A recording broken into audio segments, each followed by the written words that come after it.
Hmm.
Baik, Assalamualaikum warahmatullahi wabarakatuh dan selamat pagi untuk Bapak Ibu eh, layanan PDP di Kabupaten Bogor.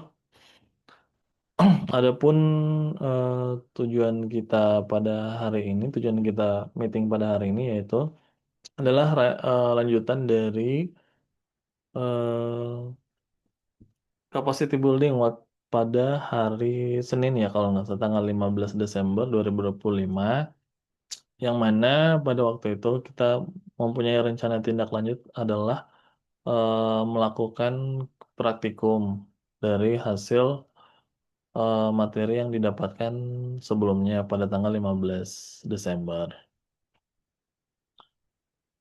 Nah, oleh karena itu, sebelum kita memulai praktik ya, mohon Bapak Ibu teman-teman PDP untuk reminder kembali ke layanan PDP yang belum join Zoom sampai saat ini untuk segera eh, masuk ke dalam Zoom meeting hari ini. Jadi agenda kita hari ini ada satu aja ya Bapak Ibu. Jadi lanjutan dari sebelumnya itu yang belum terlaksana adalah praktikum. Jadi secara teori kemarin sudah Bapak Ibu dapatkan dan sekarang kita mau eksekusi nih gimana sih prakteknya sebenarnya seperti apa gitu. Baik, saya stop share dulu.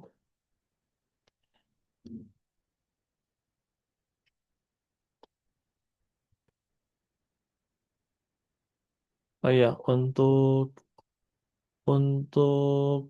apa namanya link daftar hadir sudah ada ya di kolom chat. Nanti mohon Bapak Ibu untuk mengisi link daftar hadirnya. Kemudian jika ininya ya ke gadgetnya bisa menggunakan virtual background, mohon digunakan virtual background yang seperti sebelumnya.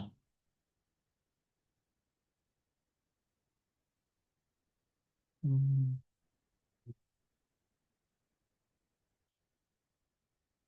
Jadi untuk sistematikanya sebentar, untuk praktiknya eh, sebelum praktik saya akan berikan dulu skenarionya, terus kita ulas kembali sedikit materi terkait komunikasi yang sudah disampaikan pemateri dan hal-hal apa saja yang harus ada dalam penyampaian komunikasi untuk kepatuhan audit tersebut.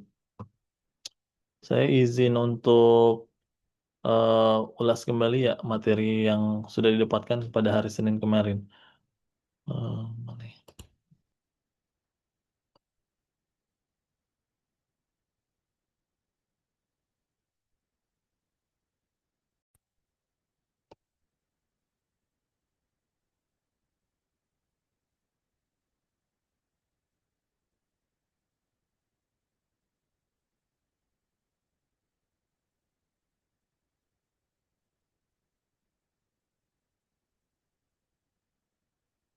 Baik, kemarin BP Iman Kastubi sudah menjelaskan terkait dasar komunikasi interpersonal dan juga komunikasi motivasi untuk layanan petugas PDP dan pendamping ODIF di Kabupaten Bogor tahun 2025.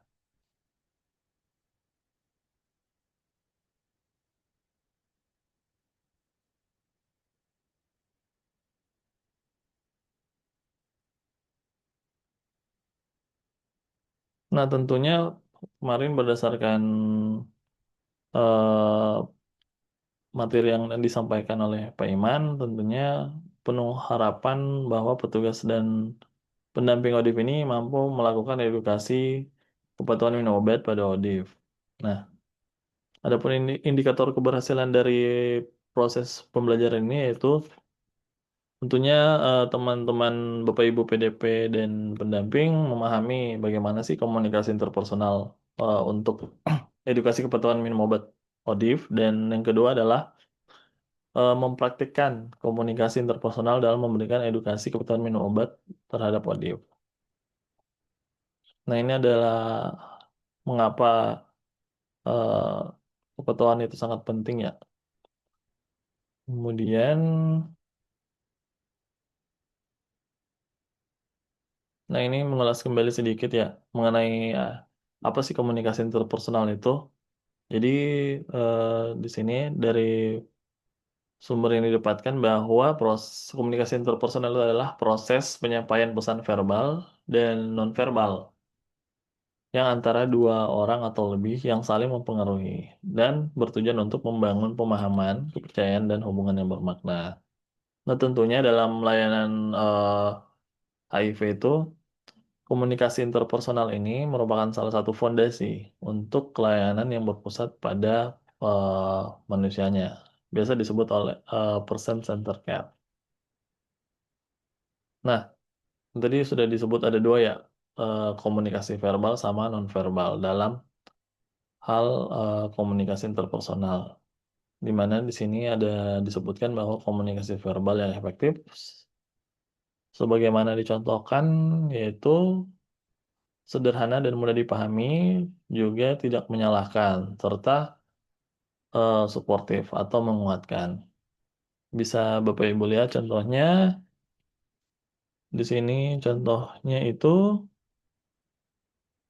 contoh kalimatnya nih, saya bisa memahami perasaan Anda, atau kita hadapi ini bersama, atau juga bisa perasaan ini wajar. Bisa. Nah, contoh Oke, contoh bentar ya, Bu.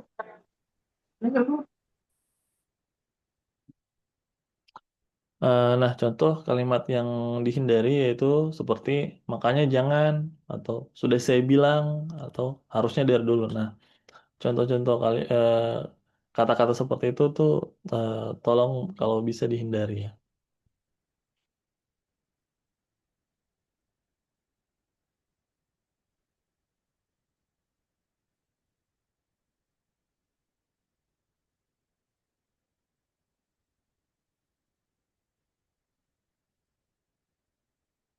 Nah, selanjutnya adalah komunikasi nonverbal, di mana di dalam komunikasi nonverbal ini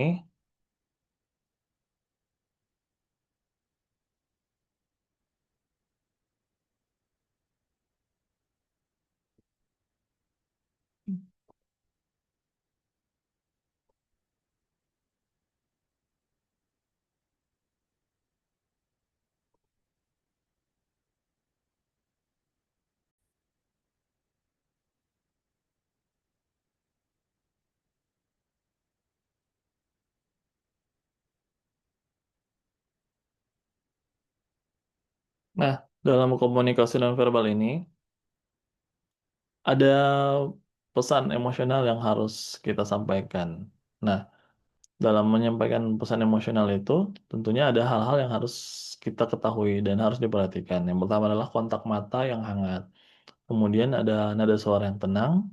Selanjutnya adalah postur yang terbuka dan ekspresi wajah yang empatik. Nah, terkadang itu antara verbal dan verbal itu harus ini ya, harus sinkron atau harus sesuai. Nah, jikalau tidak sinkron antara verbal sama nonverbalnya, maka bisa jadi tingkat kepercayaan ODIF itu akan menurun terhadap petugas ataupun pendamping.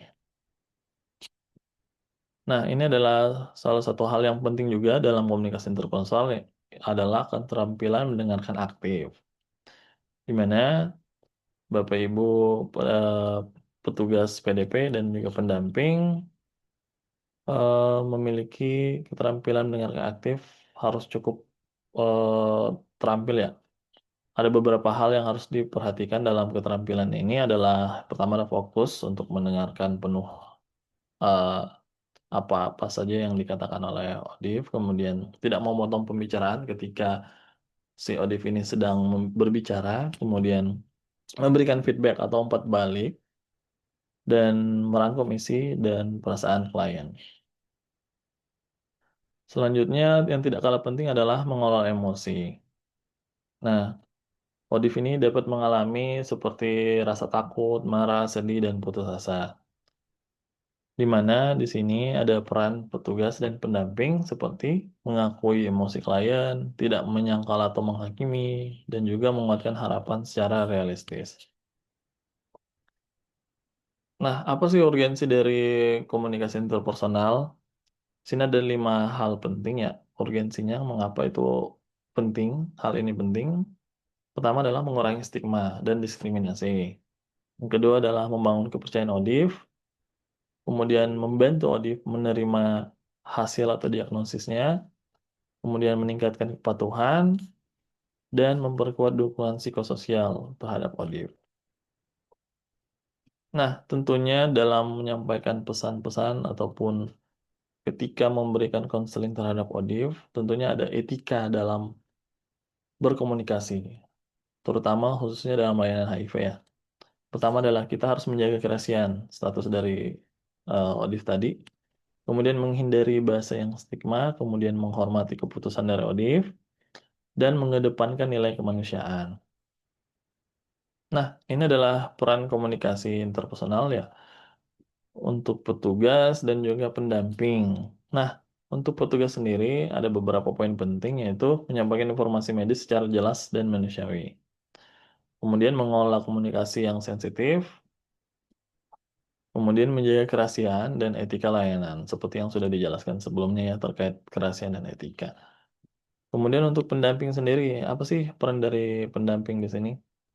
Ada 3 poin penting di sini, yaitu menjadi teman bicara yang aman dan dapat dipercaya, kemudian memberikan dukungan emosional dan motivasi, dan menjembatani komunikasi audio dengan layanan atau dengan petugas. Nah, setelah kita mengetahui dasar-dasar dari hal-hal penting dari komunikasi interpersonal, yang kedua adalah kita harus mengetahui nih eh, bagaimana sih cara kita motivasi teman-teman Odif ini. Nah, komunikasi motivasi. Disebutkan bahwa komunikasi motivasi adalah cara berkomunikasi yang bertujuan membangkitkan kesadaran, harapan, dan kemauan internal dari klien atau audif ini. Untuk tujuannya untuk berubah atau mempertahankan perilaku yang positif melalui pendekatan yang empatik, kolaboratif, dan tidak menghakimi. Lagi-lagi di sini ada kata tidak menghakimi, kemudian ada empatik. Nah, tujuannya untuk di layanan sendiri, sini ada beberapa tujuan ya. Yang pertama adalah membantu Odif menemukan alasan pribadi dari si Odif ini untuk tetap berobat. Kemudian menguatkan harapan dan kepercayaan diri. Kemudian mengurangi penolakan dan resistensi klien dan meningkatkan kepatuhan minum ARV. Serta mendorong perubahan perilaku secara berkelanjutan. Prinsip dasarnya dari komunikasi motivasi ada beberapa poin penting. Pertama adalah empati. Empati di sini adalah memahami perasaan dan sudut pandang dari si Odif ini. Kemudian kolaborasi antara petugas dan klien sebagai mitra, kemudian menggali motivasi internal di mana bukan memaksa ataupun menakut-nakuti. Selanjutnya adalah menghargai otonomi klien, keputusan tetap pada Odif. Kita tidak bisa memaksakan apa yang dikehendaki oleh Odif itu sendiri, dan terakhir adalah menguatkan harapan yang realistis. Nah, ini tadi untuk komunikasi motivasi sendiri, di mana petugas memiliki peranan penting ya, dan juga pendamping, di mana petugas di sini memberikan informasi medis yang tentunya memotivasi, bukan mengintimidasi, dan mengaitkan pengobatan dengan tujuan hidup klien, serta menjadikan sumber penguatan dan kejelasan. Untuk pendamping audit sendiri, yaitu menjadi penyemangat dan teman refleksi. Kemudian membantu klien mengenali kekuatan dirinya dan menjaga motivasi klien dalam jangka panjang. Nah, dalam hal motivasi untuk kepatuhan ARV, Bapak Ibu teman-teman PDP ataupun pendamping perlu nih melihat beberapa hal penting. Yang pertama adalah kaitkan ARV dengan tujuan hidup klien, seperti yang sudah disebutkan sebelumnya. Kemudian merayakan keberhasilan kecil, mungkin dia sering datang kontrol ataupun dia minum obat rutin, itu perlu diapresiasi. Kemudian bantu klien menyusun target yang realistis. Terkadang teman-teman audit ini karena mungkin kesibukan ya banyak pekerjaan, jadi sebisanya eh, teman-teman dari PDP dan pendamping membuatkan semacam list kapan dia minum obat dan terus diingatkan. Kemudian bangun keyakinan bahwa perubahan itu mungkin. Jadi sesuatu yang hal yang kecil itu meskipun itu tidak terlalu berdampak, namun jika dilakukan terus-menerus, bisa jadi itu menjadi hal perubahan untuk si Odif itu sendiri. Tentunya hal-hal yang positif ya, bukan yang mengarah ke hal-hal yang tidak baik. Nah, dalam komunikasi motivasi ada yang namanya OARS atau biasa disebut OARS. Nah, ini adalah dasar-dasarnya ya dari teknik komunikasi itu sendiri, di mana OARS ini adalah singkatan dari itu adalah open question. Open question adalah pertanyaan terbuka ya. Jadi dalam berkomunikasi terhadap teman-teman Olive harus menggunakan pertanyaan terbuka. Jangan pertanyaan tertutup. Pertanyaan terbuka contohnya seperti ini. Mengapa kesehatan ini penting bagi Anda? Nah, kemudian yang A-nya itu afirmasi. Afirmasi dan memberikan penguatan positif untuk teman-teman Olive. Contohnya di sini adalah Spaguna. Bahasa kayak di setrika. Enggak belel. ya, contohnya di sini afirmasi adalah keputusan Anda datang hari ini menunjukkan keberanian. Jadi kita memberikan apresiasi terhadap teman-teman ODIF itu. Kemudian yang ketiga itu ada R, reflective listening atau refleksi. Di sini ada contohnya seperti Anda ingin sehat, tetapi masih takut dengan stigma. Jadi kita refleksi dulu apa saja yang dirasakan oleh teman-teman ODIF. Kemudian S itu adalah summary. Jadi merangkum dari awalan tadi ya, dari pertanyaan-pertanyaan terbuka, kemudian dari hasil refleksi kita rangkum. eh di sini ada contohnya. Jadi, Anda ingin tetap hidup sehat demi keluarga. Nah, intinya kita di sini setelah menggunakan ORS ini dan ditutup oleh rangkuman summary, tetap memberikan penguatan dengan berbagai hasil refleksi yang telah disampaikan oleh teman-teman audio. Nah, ini yang kemarin ya, yang tidak sempat kita lakukan ya bersama pemateri sebelumnya terkait diskusi dan role play. Tentunya ini kita akan segera laksanakan setelah materi ini. Jadi untuk diskusi dan role play-nya tentunya menggunakan skenario ya dan berbagi peran sebentar. Tentunya menggunakan hasil materi yang didapatkan sebelumnya ya terkait komunikasi verbal, kemudian nonverbal. Jadi teman-teman sebentar diharapkan mengaktifkan kameranya. Karena kalau mau melihat komunikasi ini kan ada dua ya, verbal sama verbal. Jadi jika kita tidak, teman-teman nggak mengaktifkan kamera, jadi kami nggak bisa melihat ekspresinya seperti itu.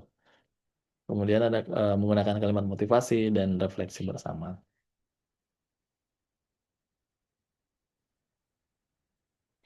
Ini adalah diskusi dan role play-nya. Mungkin kita akan pilih salah satu aja ya sebentar. Hmm, Simpulan.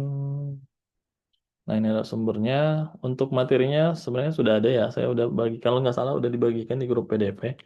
Link untuk materi. Nanti Bapak Ibu PDP dan pendamping silahkan membaca materi-materinya.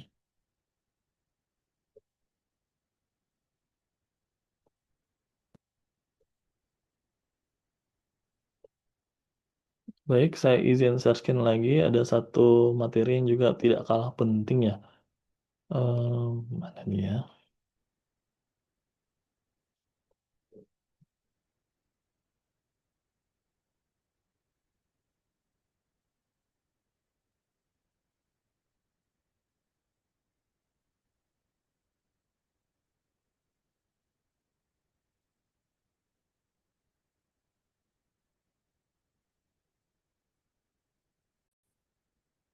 Nah, ini kita sedikit mengulas kembali ya sebelum kita melakukan praktikum. Tadi ada beberapa hal yang mesti dilakukan oleh teman-teman dari petugas dan juga ada beberapa hal yang eh, teman-teman dari pendamping harus lakukan untuk terkait komunikasi terhadap kepatuhan minum obat ODIF ini. Saya mengingatkan kembali ya, dasar kita dalam melakukan layanan HIV, baik di puskesmas, atau rumah sakit, ataupun di klinik, yaitu ada pada Peraturan Menteri Kesehatan Nomor 23 Tahun 2022. Ini adalah peraturan yang sudah di di digodok ya oleh Kementerian Kesehatan menggantikan peraturan-peraturan sebelumnya. Jadi sudah jelas di dalamnya sudah ada semua di dalam dan tinggal Bapak Ibu silakan membaca Permenkesnya. Sudah ada di link materi yang sebelumnya saya sudah berikan. Nah, tentunya ini misinya menuju eliminasi HIV 2030, di mana kita mempunyai 3 target, 95% ya. Kemudian, nah ini tadi seperti yang sudah saya jelaskan sebelumnya, jadi Permenkes 23 ini sudah menyatukan dan menyederhanakan kembali dari peraturan-peraturan yang ada sebelumnya terkait HIV.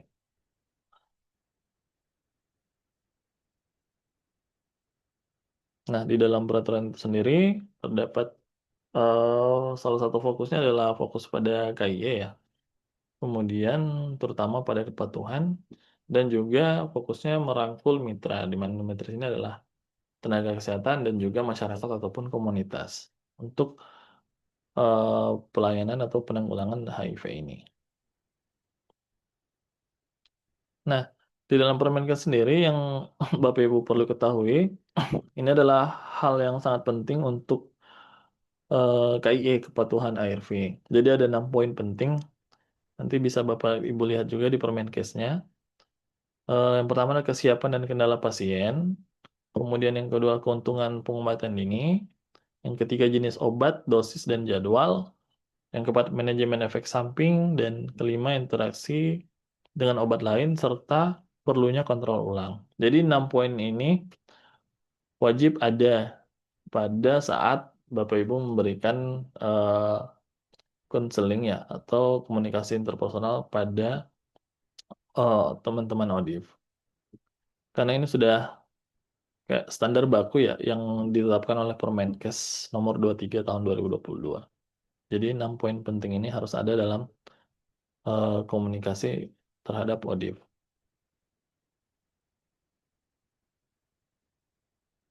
Nah ini tentunya tadi eh, salah satu hal penting dalam Permenkes itu adalah kemitraan antara tenaga kesehatan dan komunitas ataupun masyarakat ataupun pendamping. Di mana dalam segi tenaga kesehatannya itu sendiri tentunya ya lebih ke klinis, namun tetap memberikan motivasi juga terhadap ODIF, sementara ke komunitas ataupun pendamping lebih ke peran strategis dalam pendampingan psikososial, motivasi, dan dukungan lainnya. Nah, ini untuk peran tenaga sendiri yang sudah saya jelaskan sebelumnya ya. Jadi untuk nakes sendiri itu 6 hal poin penting yang untuk KI kepatuhan yang sudah diatur dalam Permenkes sebelumnya harus ada dalam setiap Bapak Ibu melakukan konseling ya, terutama konseling kepatuhan. Yang tadi sudah disebutkan, menggali kesiapan, kendala, keuntungan dari pengobatan, terus instruksi yang jelas, baik dari obat, dosis, dan jadwal. Dan ada beberapa Contoh kalimatnya bisa Bapak Ibu lihat. Kemudian selanjutnya ini ada yang harus diperhatikan juga dalam komunikasinya adalah manajemen efek samping, investigasi interaksi obat, dan kontrol ulang.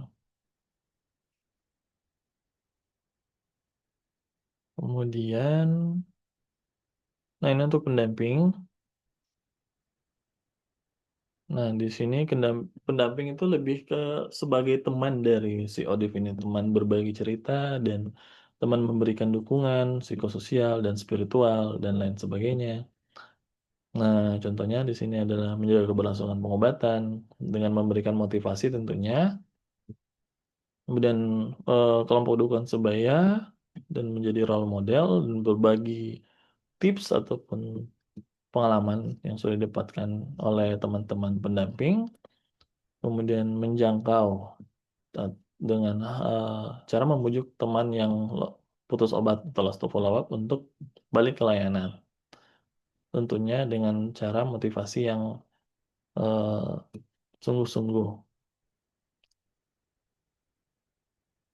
Kemudian teman-teman pendamping juga harus menjadi penerjemah dari teman-teman Bapak Ibu PDP ya. Soalnya kan kalau dalam segi klinisi lumayan juga bahasa-bahasa medis yang dikeluarin tuh ya.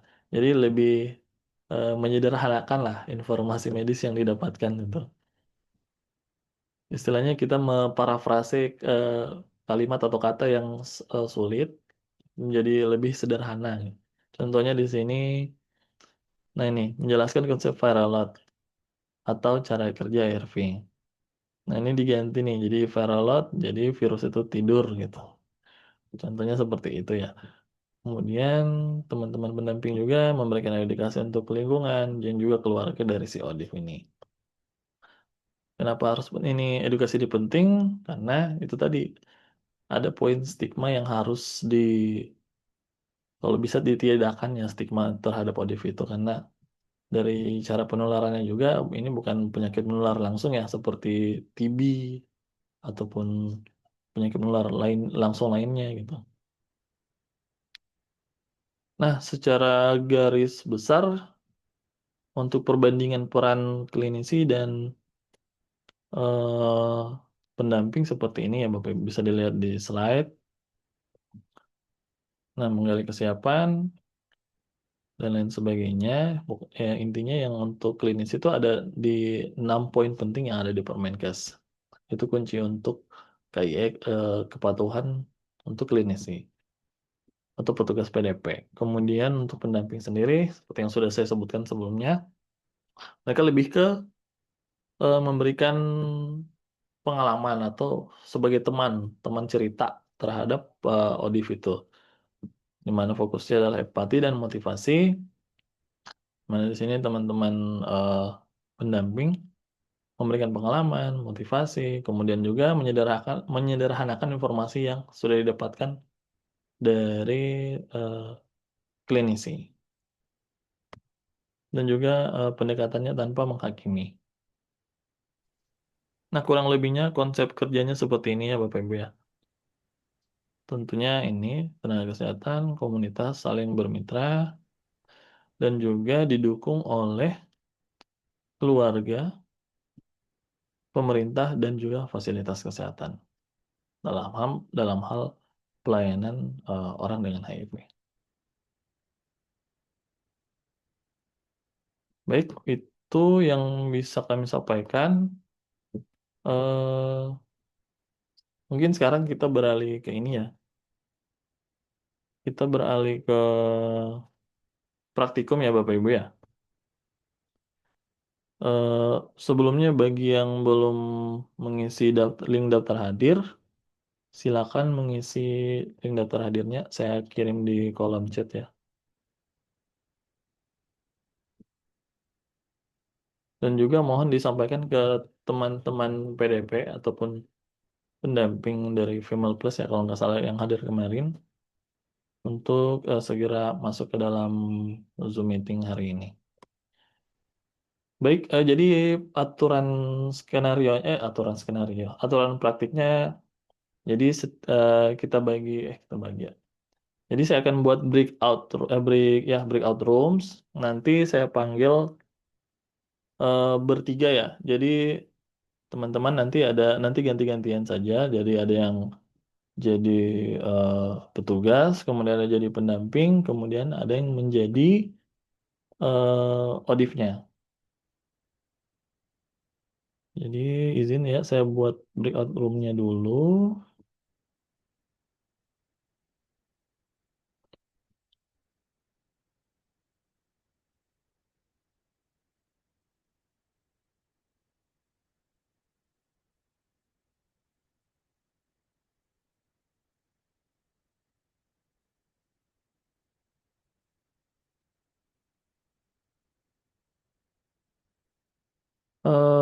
Rumah sakit sentra apa sudah sudah siap, Bu?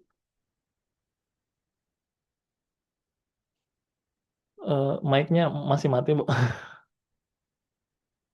Mikrofonnya masih mati.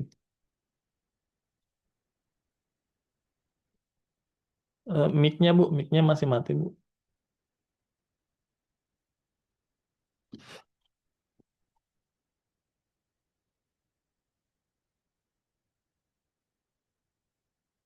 Jadi aturan aturan praktikumnya gini, Bu. Jadi sebentar kan ada skenario nih. Nah, skenarionya ini terkait eh, bagaimana sih memberikan edukasi kepatuhan ARV terhadap ODIF. Nah, dalam skenario-nya ini kita bagi jadi tiga, tiga orang nih. Ada yang menjadi petugas, menjadi pendamping, dan menjadi ODIF. Nanti tinggal disesuaikan aja dengan skenario-nya nanti sebentar. Nanti dalam breakout room, saya akan tampilkan skenario-nya dan silakan Bapak Ibu yang ada di breakout room untuk memulai apa istilahnya obrolannya terhadap itu tadi kepatuhan ARV. Outlook-nya ya. Mungkin saya izin eh, kira-kira yang sudah siap ada siapa aja Bu? Dari mana aja?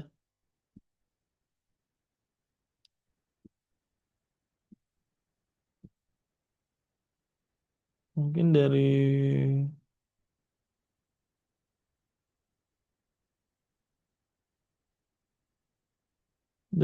Puskesmas Cigombong, Ibu Reni.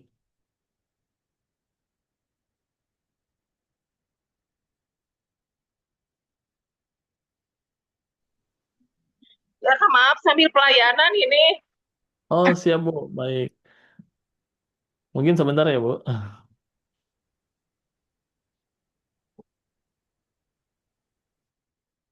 Dari Puskesmas Ciomas,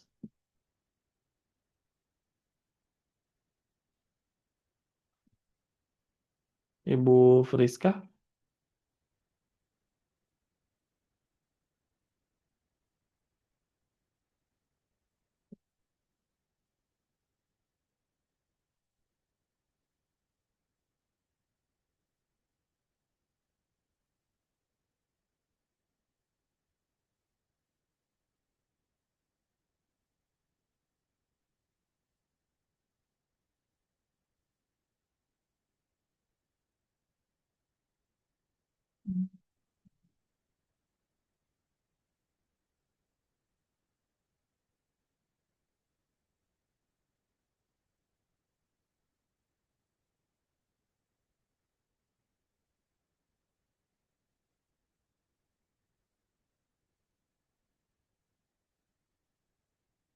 Eh, Bapak Ibu PDP apa ada yang sudah siap untuk praktiknya?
Jadi untuk role play-nya,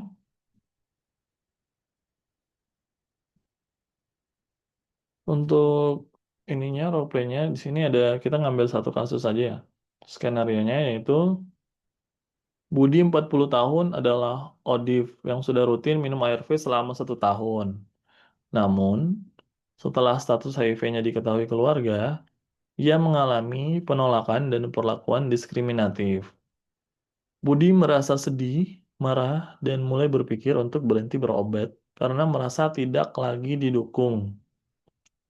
Nah, petugas PDP HIV dan pendamping ODIF melakukan sesi komunikasi untuk menenangkan emosi, memberi dukungan, dan membantu Budi tetap melanjutkan terapi. Nah, di sini ada dua peran ya. Jadi, satu petugas PDP HIV, yang pertama menjelaskan pentingnya keberlanjutan ARV. Yang kedua, memberikan penguatan secara profesional. Dan yang ketiga, tidak mengabaikan aspek emosional klien. Selanjutnya, untuk pendamping sendiri, berperan untuk mendengarkan keluhan dengan empati, memvalidasi perasaan klien, dan memberikan dukungan moral dan harapan. Jadi ini, Bapak Ibu, silakan mulai eh, dipikirkan bagaimana eh, obrolannya sebentar ya.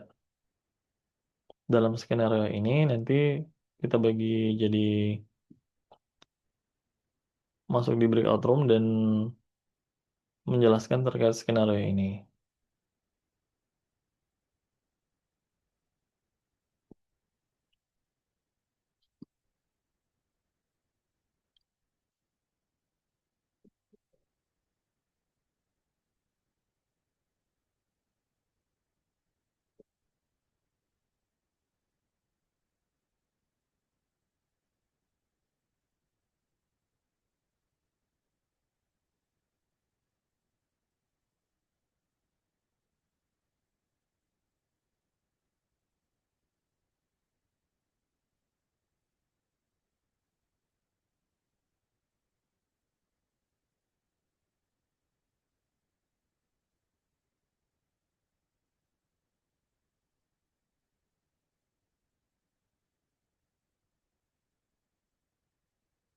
Hmm.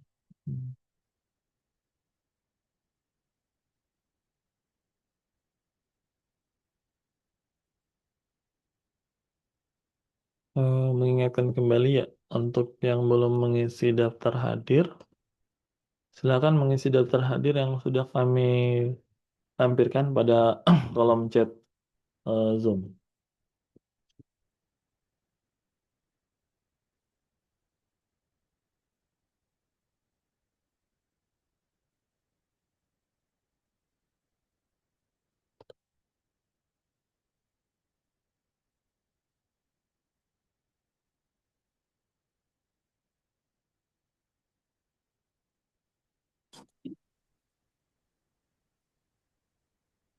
Ini.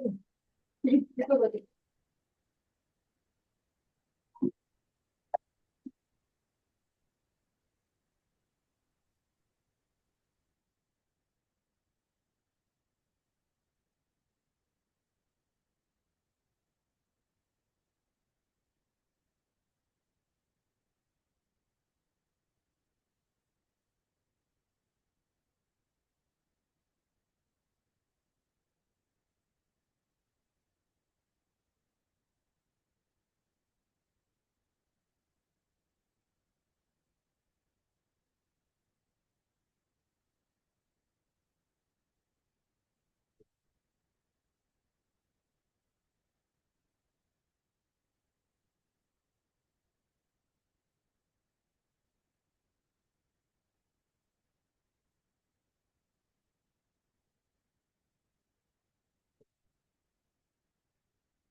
Jadi bagaimana Bapak Ibu, apa sudah ada yang siap untuk praktiknya? Di layar sudah saya share screen ya terkait skenario-nya.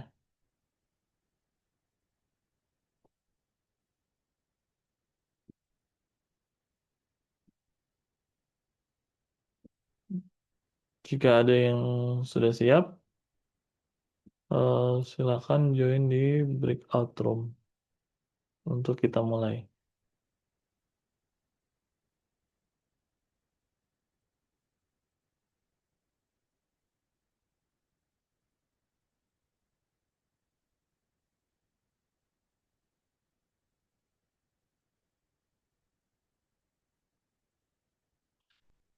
Breakout room. Silakan dibaca dibaca dulu skenario-nya yang sementara saya share screen. Nanti tinggal Bapak Ibu sesuai. Nanti di breakout room baru kita mulai. Jika ada yang sudah siap ya.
Baik, kami mengingatkan kembali yang belum mengisi daftar hadir pada kegiatan hari ini, silakan mengisi daftar hadirnya.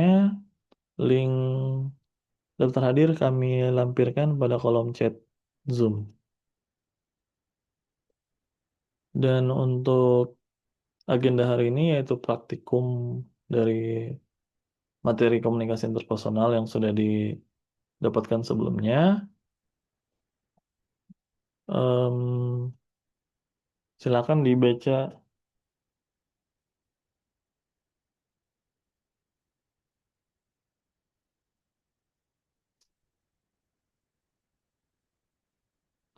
silakan dibaca skenarionya ya, yang sedang saya share screen.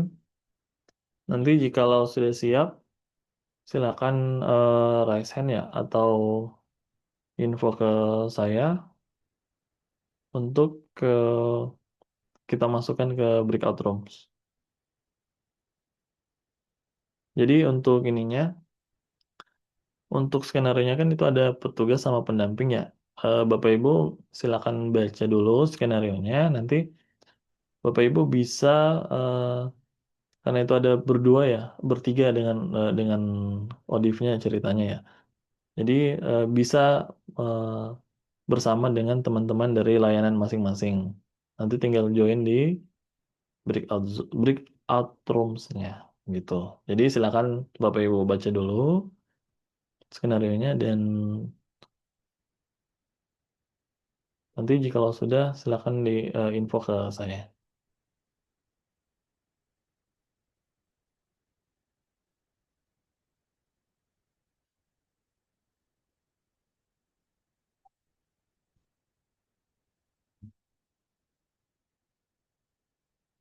Halo ya Bu?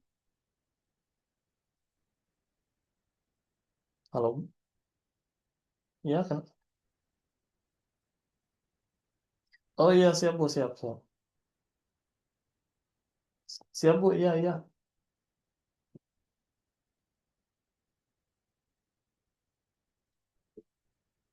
Hmm, hmm, hmm, hmm.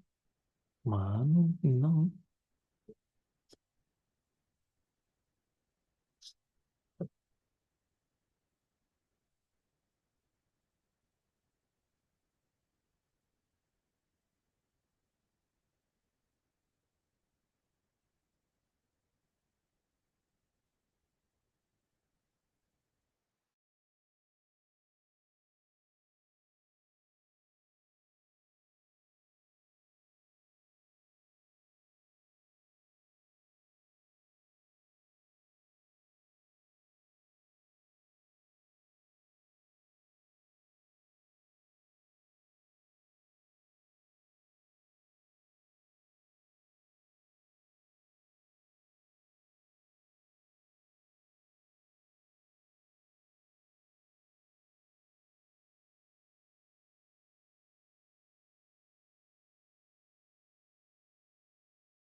Eh, Baik, kami ulangi lagi. Bagi yang belum mengisi daftar hadir, silakan mengisi daftar hadirnya. Kami lampirkan pada kolom chat Zoom.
Baik, kami infokan. Jadi untuk praktiknya, skenario-nya sedang saya share screen ya Bapak Ibu.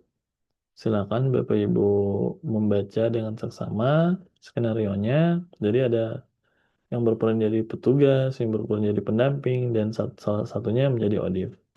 Untuk teman-teman ininya, teman-teman apa ya, tokoh-tokohnya yang menjadi petugas, pendamping ataupun ODIF, silakan dari layanan masing-masing. Jadi tidak join dari campur-campur layanan, jadi dari layanan masing-masing saja. Jadi supaya Bapak Ibu bisa fokus untuk membahas obrolannya nanti seperti apa untuk praktiknya. Jadi untuk yang pertama, karena sekarang sebentar di breakout room sudah ada dari Rumah Sakit Sentra Medika Cibinong, jadi mohon izin, silakan layanan PDP lainnya mempersiapkan bahan untuk praktiknya. Saya izin masuk dulu ya di breakout room Bapak Ibu.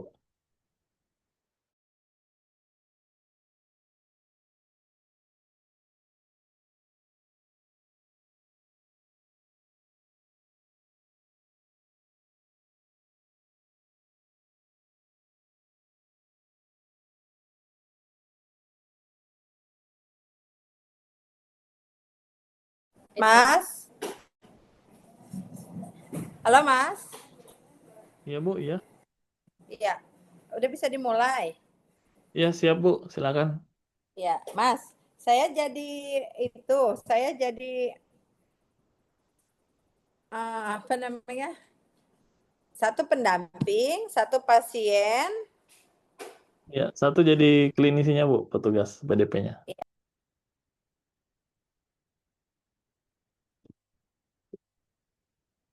Pasiennya kabur.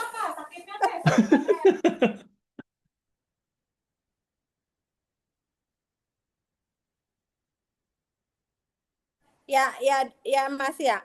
Jadi pasiennya nggak mau minum obat gitu kan ya Mas ya? Iya Bu, saya izin Ya, share ini screen-nya ya Pak. pendamping. Terus kamu tuh emosi gitu. Gitu kan Mas? Pokoknya ya.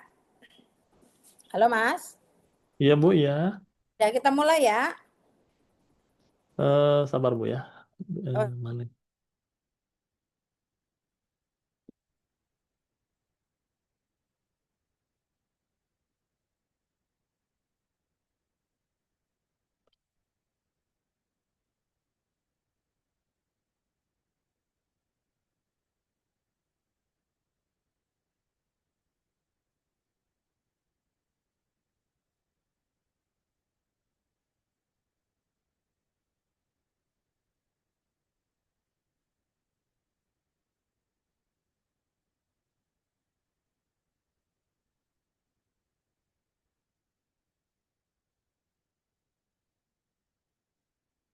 Gimana Bu? Apa sudah terlihat screen-nya?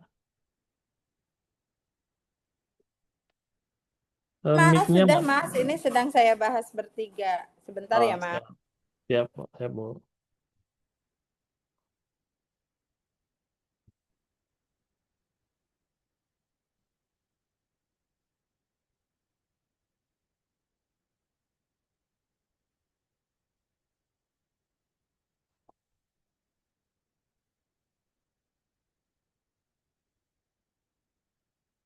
Mas, kami sudah siap. Jangan dikeluarkan ya ininya ya, biar saya bisa ngelihat.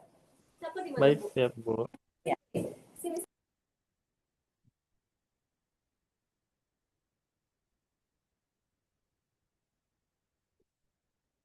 Kayak rame banget ya, Bu.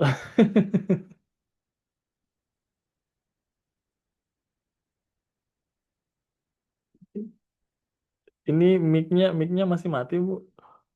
Mas, ini Iya, pasiennya Bu. namanya Pak Budi, tapi Pak Budinya pakai hijab. Oh, nggak apa-apa, Bu. Bu Budi aja gitu. Cerita ini Ibu Budi aja. Ibu Budi aja ya. Ini. Mas, Aman, kita Bu. mulai ya.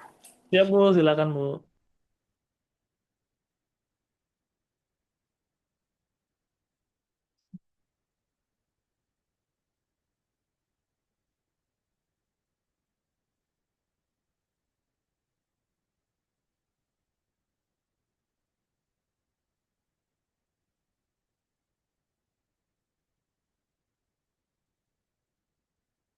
Siap, ayo. 1, 2, 3, roll, action. Udahlah, nggak mau minum obat lagi. Percuma sia-sia minum obat juga nggak ada Ibu yang silakan nyemangatin, duduk. keluarga semuanya menjauhi, males. Ibu silakan Gimana duduk, ya, ya. Sus, keluarga Jadi saya. Ibu namanya siapa? Ibu Oh, dikatakan. iya.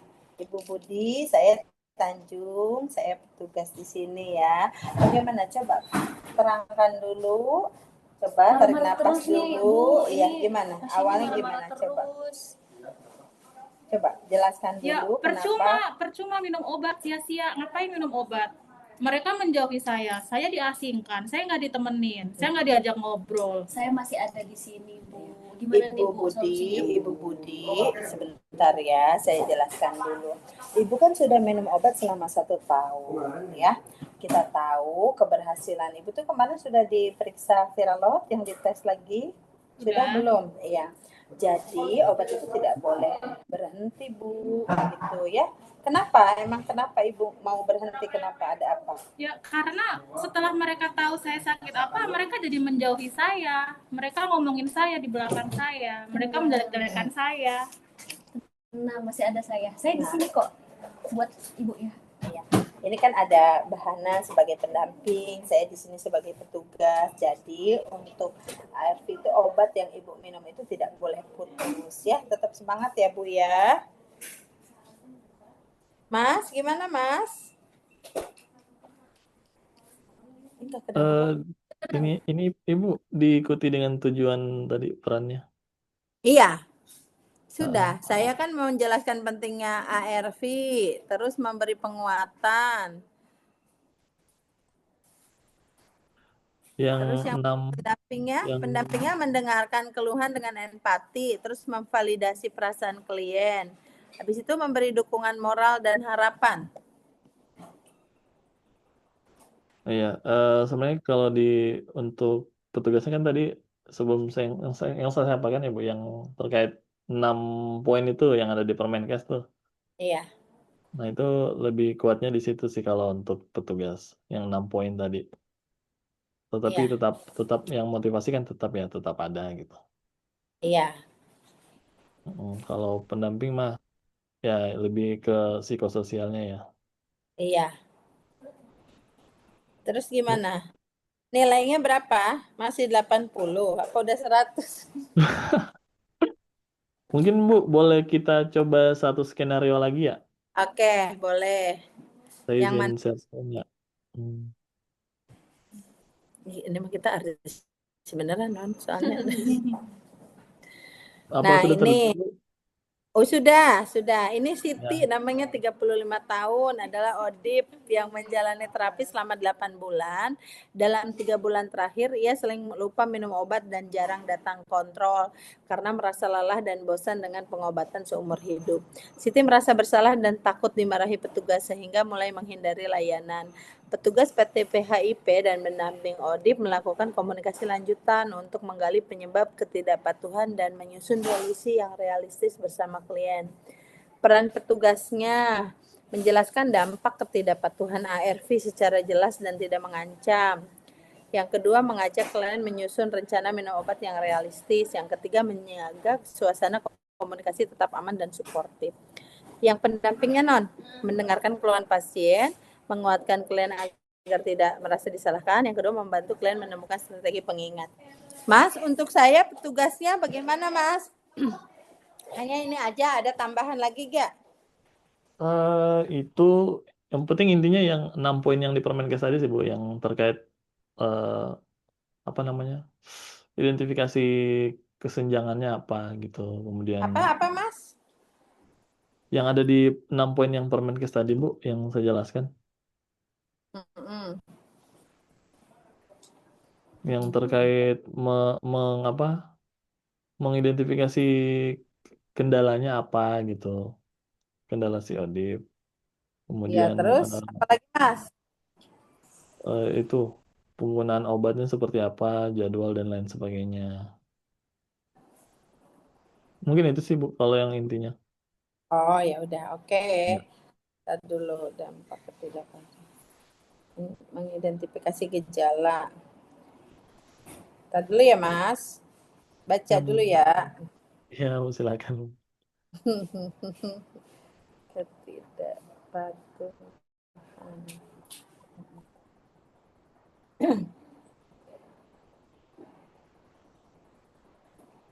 Dah. Udah siap, Mas? Silakan, Bu. Oke. Ayo mulai lagi, Non. Non, pokoknya Non sekarang lelah dan bosan. Datang ke kita. Aku makan lagi duduk, ceritanya lagi. Ya. Isi, Bu, susah. Kenapa? Ibu Siti kenapa? Selamat pagi. Tolongin saudara saya. Iya, kenapa, Ibu? Ini Sus udah beberapa bulan ini saya nggak kontrol, terus minum obatnya juga nggak teratur, sering lupa. Kenapa? Kendalanya apa? Lupa, capek minum obat, kayak yang buat apa sih minum obat? Ya udahlah, males. Ibu tidak boleh seperti itu. Jadi kalau minum obat ARV itu harus patuh ya. Seperti yang kita jelaskan harus patuh. Karena apa? Ada beberapa dampak yang ketidakpatuhan minum obat itu. Yang nomor satu adalah nanti bisa sakitnya kambuh lagi atau bisa jadi memburuk. Terus ada yang namanya komplikasi jangka panjang. Komplikasi jangka panjang, terus ada resistensi obat. Resistensi obat itu adalah obat itu akan kebal terhadap tubuh kita. Terus lagi akan kalau misalnya ibu tidak meminum obat dengan rutin, itu akan resiko untuk menjalani rawat inap karena kan tubuh ibu akan lemas, daya tahan tubuh ibu tidak ada seperti itu ya. Jadi memang semua merasakan bosan apa karena ini obatnya kan diminum setiap hari gitu. Tapi itu yang harus dilakukan. Saya juga udah ngasih tahu Sus. Cuman Ibu Siti ini memang udah capek. Kira-kira ada saran nggak dari Mau diganti, Bu? 361 Bukan. 358. Oh iya, yaudah maaf ya. Iya. Terus ada saran nggak dari susternya atau gimana caranya biar patuh lagi mau minum obat lagi biar nggak lupa-lupa? ya. Jadi obat itu kan minum setiap hari, tidak boleh telat. Itu nanti dampaknya untuk kesehatan dari Ibu Siti. Ini juga harus ada ini nih keluarga untuk ini apa namanya pengawas minum obatnya. Siapa? Ibu Siti di rumah, suami atau anak siapa yang tahu kondisi saat ini? Nggak ada. Ibu Siti sendiri. Tinggalnya sama siapa sekarang? Sama keluarga. Sama keluarga. Nggak ada satupun yang tahu tentang kondisi saat ini. Nggak. Sekarang ada nggak yang boleh tahu? Biar nanti kami jelaskan. Salah satu keluarga, misalnya ke suaminya atau ke salah satu anaknya. Biar itu nanti membantu memotivasi untuk minum obat Ibu Siti. Siapa? Jangan yang dulu. Ibu anggap percaya? Nggak ada. Oke, kalau seperti itu berarti kalau nggak ada keluarga, berarti nanti saya akan menghubungi Ibu Siti via telepon ya. Ya, setiap sebelum minum obat saya akan menghubungi ya. Gitu ya Bu Siti, tetap semangat, nggak boleh seperti ini ya. Sabar ya, berdoa semoga semuanya baik-baik saja ya. Oke. Mas, sudah Mas. Baik, Bu. Tapi tadi kasihan pendampingnya nggak kelihatan. Oh, ini kembaran saya nih, lihat cantik banget. Tuh. Ya, Bu. Lanjut, Bu. Sekalian promosi, dia S2. Dulu pernah promosi, ini SKM, itu S2. Baik, Bu. Mungkin kayaknya cukup ya, Bu. Kalau untuk penilaiannya udah bagus sih, udah baik. Iya. Hanya tadi mungkin ada... Nggak boleh nilainya jelek, karena kan kalau saya, Mas, yang memberikan obat, kan kalau saya kan odipnya di Sentra Medika Cibinong kan, yang saya jelaskan, odip saya kan TikToker dan Cerebra. Siap, Bu. Jadi itu artis-artis tanggung gitu. Iya. Jadi untuk komunikasi dengan odip pun saya jarang. Kan yang memberikan itu dokter. Iya, Bu, ya. Terus yang menjelaskan obat ARV itu biasanya farmasi, bukan kita, bukan perawat. Jadi kalau saya sih lebih ke itu tadi, misalnya menjelaskan ketidakpatuhan ARV itu apa. Terus saya biasanya kalau dia tidak ada keluarga yang mau tahu tentang status dia, biasanya saya sebagai PMO gitu. Ya, baik Bu. Ya, sudah baik sih dari tadi saya lihat ininya Bu. Jadi saya Role pada playing. sesungguhnya belum pernah melakukan ini. Iya, tapi kalau lihat dari segi keprofesian Ibu sih udah bisa sih Bu, udah pasti bisa. Iyalah, kan edukator. Tapi saya lebih lebih seringnya edukator misalnya diabetes gitu. Kalau Oh, untuk HIV kan karena kita udah pasiennya maksudnya udah kalau selebgram mama itu kan dokter langsung sama farmasi. Kalau ketemu saya jarang. Kecuali dia minta foto doang. Bu Tanjung yang mana mau difoto habis itu dia pulang. ya Bu, baik Bu. Mungkin eh, cukup ya Bu untuk ininya, Iya, untuk role playnya. iya. Baik, Ya, Mas. ya Bu, terima kasih.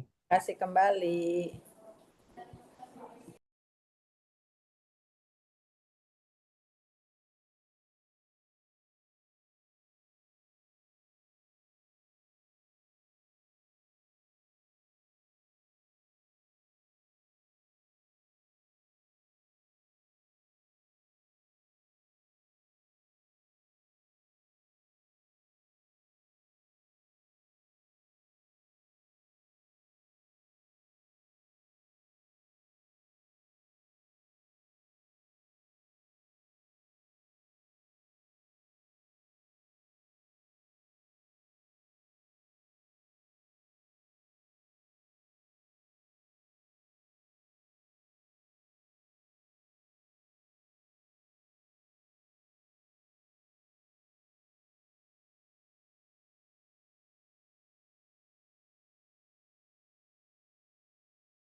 Baik, untuk ininya jangan lupa diisi ya. Untuk link absensinya ada di kolom chat Zoom.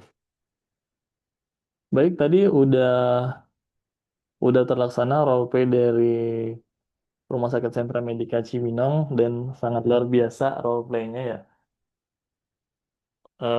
Terima kasih pada Rumah Sakit Sentra Medika Cibinong. Untuk nilainya nanti ya Bu, kita lihat. Mungkin selanjutnya dari teman-teman layanan PDP lainnya yang sudah siap, siapa kira-kira ya? Jadi role play-nya itu dimainkan oleh teman-teman dari layanan. Contohnya tadi seperti teman-teman dari Rumah Sakit Sentra Medika. Jadi ada 3 orang ya dalam satu layanan itu. Yang pertama bertugas jadi petugas PDP-nya, kemudian yang kedua menjadi pendamping ODIF-nya, dan yang ketiga menjadi ODIF-nya itu sendiri. Mungkin dari puskesmas atau rumah sakit lainnya yang belum, silakan dari 21 layanan PDP, baru satu nih yang sudah mengikuti role play atau melaksanakan role play ini. Sisa ada 20 layanan. Di sini saya lihat ada Puskesmas Cigombong, Puskesmas Ciomas, Puskesmas Cibung Bulang, Puskesmas Kemang, Puskesmas Cigude, RSUD Bakti Pajajaran, dan RSUD RH Satibi. Mungkin dari yang hadir di Zoom, kiranya ada yang bisa role play lagi. Selain tadi sudah dari RS Sentra Medika.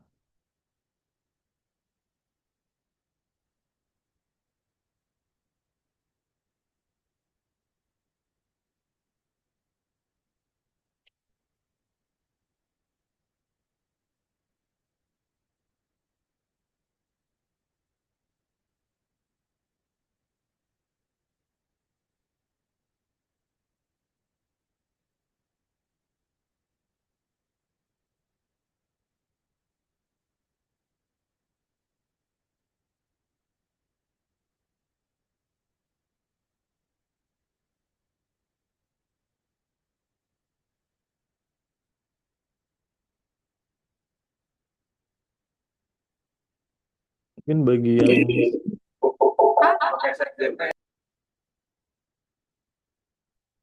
yang Bapak Ibu yang sedang tidak berkesibukan mungkin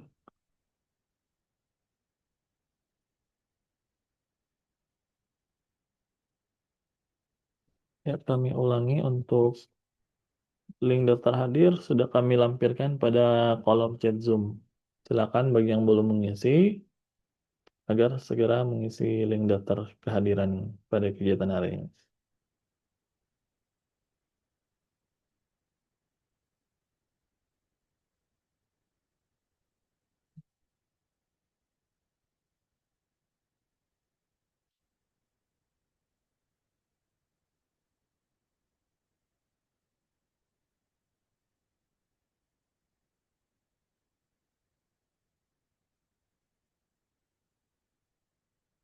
Ya, di sini ada Puskesmas Cigombong, Puskesmas Cibungbulang, RSUD Bakti Pajajaran, Puskesmas Ciomas, RSUD RH Satibi, Puskesmas Kemang, Puskesmas Cigombong, terus Puskesmas Cigudeg, Puskesmas Parung Panjang, dan Sentra Medika. Nah, sebelumnya tadi sudah terlaksana ya roleplay dari RS Sentra Medika Cibinong dan eh, kami harapkan dari teman-teman puskesmas ataupun rumah sakit lain PDP yang hadir pada hari ini agar kiranya bisa roleplay ya untuk praktikum edukasi kepatuhan ARV. Jadi dari 21 layanan PDP baru satu nih yang sudah melaksanakan roleplay KIE kepatuhan, yaitu Rumah Sakit Sentra Medika Cibinong. Harapannya semuanya bisa ini ya roleplay ya. Jadi untuk praktikumnya kami jelaskan kembali. Skenario-nya tuh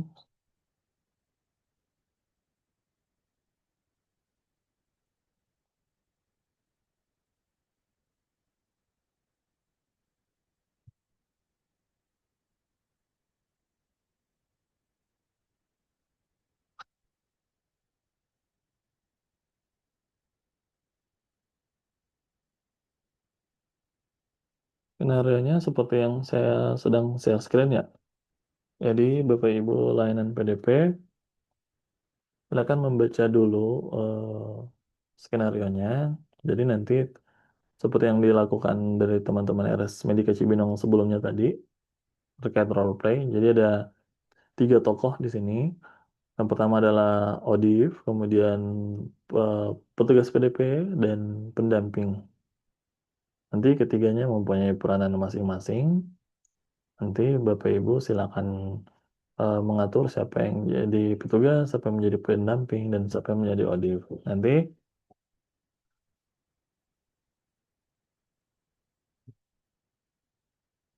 ya Ibu, role play-nya ditulis apa kita buat ngomong gitu karena kita baik Bu. Baik, mungkin karena ini ya, karena lagi pada layanan ya, saya juga mohon maaf ini mengganggu waktu layanannya. Em, Mungkin kita cari win-win solution aja ya Bapak Ibu ya. Baiknya untuk karena dalam komunikasi itu kan ada sifatnya verbal sama non-verbal ya. Jadi izin mungkin bisa ini ya dibuat videonya maksimal durasinya 5 menit terkait role skenario-nya. eh, saya izin kirimkan ke grup PDP ya nanti melalui Pak Faisal dan mohon Bapak Ibu membuat video durasi 5 menit nanti ya kayaknya karena tidak efektif ya jikalau kita melakukan Zoom terus-menerus dan sedang dalam kondisi layanan. Jadi baiknya itu tadi membuat video dengan maksimal durasi tidak dibatasi sih sebenarnya minimal 5 menit lah atau 4 menit atau 5 menit minimalnya. Dan untuk itunya, untuk skenario-nya yang sedang saya share screen ya Bapak Ibu. Ya, itu nanti ini. Ya, ya karena kondisi mungkin tidak memungkinkan, jadi win-win solutionnya seperti tadi. Jadi nanti saya buatkan ininya ya, skenario dan arahannya. Nanti minta tolong Bapak Ibu membuat satu video yang kurang lebih berdurasi minimal 4 atau 5 menit terkait skenario yang akan kami kirimkan. Nanti untuk batas pengumpulannya kami harapkan secepatnya hari ini, selambat-lambatnya besok pagi ya kalau bisa.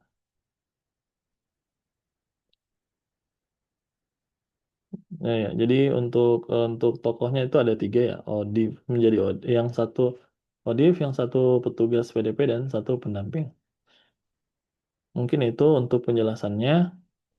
Mungkin hari ini cukup sekian ya Bapak Ibu. Jangan lupa untuk mengisi daftar hadir yang kami sudah kirimkan linknya di Zoom chat. Mungkin sebelum kita mengakhiri pertemuan hari ini, alangkah baiknya kita foto dulu ya Bu untuk dokumentasi. Izin jikalau berkenan mengaktifkan kamera untuk kita foto bersama.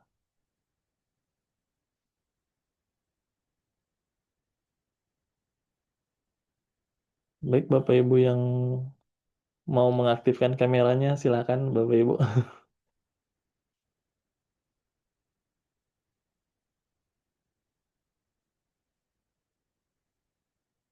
Baik, jika sudah tidak ada yang mau mengaktifkan kamera, saya hitung hitungan 1, 2, 3 ya. Kita foto bareng. Apa masih ada yang ingin mengaktifkan kamera? Rumah Sakit Sentra Medika, Bakti Pajajaran, Ciamas, Satibi, Kemang, Cigombong, Ibu Farida, Bu Nurma, Cigudeg, Bu Susi, Parung Panjang. Silakan mengaktifkan kamera untuk kita foto sebelum kita mengakhiri kegiatan hari ini. Dari Dinkes, apa mau mengaktifkan kamera, Kak?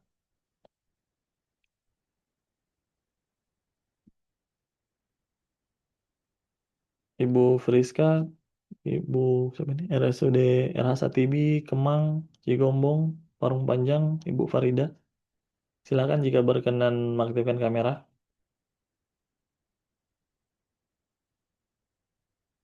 Baik, kan udah menunjukkan 10.30 ya. Kita mulai sesi fotonya aja. Saya izin share screen. Saya izin screenshot ya foto. 3, 2, 1.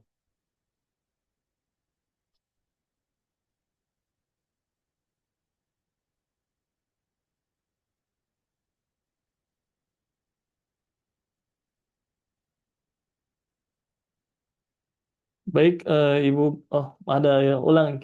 Mari kita ulang ya karena ada ini Rasa TV baru ini aktif kameranya Ibu.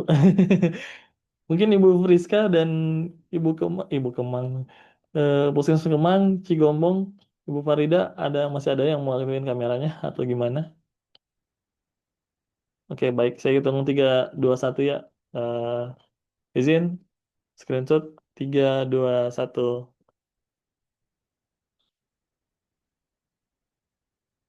Baik, Bapak Ibu, terima kasih atas kegiatannya hari ini. Terima kasih atas telah mengikuti Zoom dari hari Senin dan juga hari Jumat hari ini. Semoga ilmu dan materi yang didapatkan dan juga telah mengisi pre dan post test dan juga hasil evaluasi memberikan kami masukan baik untuk Dinas Kesehatan ataupun dari penyelenggara sendiri untuk hal-hal baik kegiatan-kegiatan ke depan lainnya. Mungkin itu saja yang bisa kami sampaikan dan untuk skenario-nya tadi ya nanti saya buatin dulu skenario-nya dan tata cara role play-nya dan nanti ikuti instruksi dalam dokumen tersebut. Nanti kami ada tiga video terbaik nanti kita ada hadiah yang menarik juga. Baik, terima kasih Bapak Ibu semua. Kurang lebih mohon dimaafkan. Wabillahi taufiq wal hidayah. Wassalamualaikum warahmatullahi wabarakatuh dan selamat pagi. Waalaikumsalam warahmatullahi wabarakatuh. Waalaikumsalam.